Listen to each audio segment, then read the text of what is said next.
Today we are going to be making a slip knot. Our slip knot is going to be the foundation for any finger knitting we do, for any knitting that we do, and for any crocheting that we do. So it's really important for us to get a very good slip knot to start out with. So we're going to start with our yarn. I'm going to take the tail of my yarn. I put it here in my left hand, so my tail is right there. I'm going to take this yarn from the back and go around 2 fingers and over my tail, over the yarn.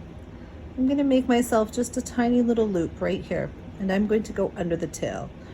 And I'm going to pull my loop through. And you can see I kind of took my thumb and I secured that tail.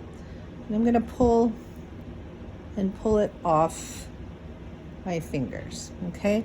So this is called a slip knot, right? Because we can slip that yarn to make it smaller or pull it to make it bigger, whatever we need to do for our purposes.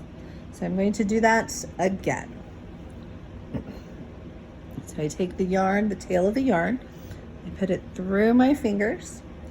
I go around 2 fingers and over the yarn.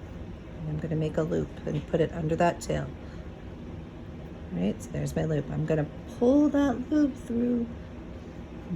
And I'm taking my thumb and securing that tail and then pulling right off my fingers, okay? And then I'm going to take it and make it smaller if I need to, okay? So that is our slip knot.